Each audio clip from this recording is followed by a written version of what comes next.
అప్పుడే పుట్టిన బేబీ చెస్ట్‌లో నుండి మిల్క్ వస్తుందా? అవి గాని పిండారు అని అంటే ఇక అంతే సంగతులు. డెలివరీ దగ్గరికి వచ్చినప్పుడు తల్లికి పాలకు సంబంధించిన హార్మోన్స్ అనేవి పెరుగుతాయి. అవి పెరిగినప్పుడు బొడ్డుతాడు ద్వారా బేబీకి కూడా అవి చేరుతాయి. బేబీకి చేరిన హార్మోన్స్ వల్ల బేబీకి పాలు అనేవి వస్తూ ఉంటాయి. దీన్నే విచ్చెస్ మిల్క్, మంత్రగత్తె పాలు అని అంటాం. డాక్టర్స్ మేము నియోనేటల్ గ్యాలక్టోరియా అని అంటాం. 1 నుండి 2 వారాల్లో ఇది నార్మల్గా తగ్గిపోద్ది. ఇంట్లో ఉండే స్నానం చేయించే ముసలి వాళ్ళు ఈ పాలు పూర్తిగా పిండేస్తే ప్రాబ్లం క్లియర్ అయిపోతుందని రోజు పిండుతూ ఉంటారు.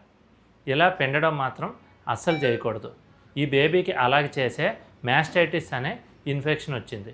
పాపం ఈ బేబీ చాలా ఇబ్బంది పడుతూ మా దగ్గరికి వచ్చింది.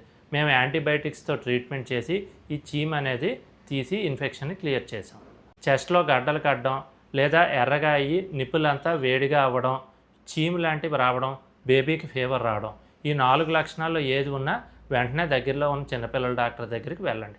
ఈ పాలు పిండడం వల్ల బేబీ నిప్పుల్లోకి ఇన్ఫెక్షన్ రావచ్చు లేదా వాపు వచ్చి మొత్తం గడ్డలా కట్టేయచ్చు. రొటీన్గా చేసే ఈ పని వల్ల ఎంతో హాని జరుగుతుంది. పిల్లలు చాలా ఇబ్బంది పడతారు. మీకు తెలిసిన పేరెంట్స్కి, పిల్లలకి స్నానం చేయించే వాళ్ళకి, అమ్మమ్మలకి ఇది బాగా షేర్ చేయండి.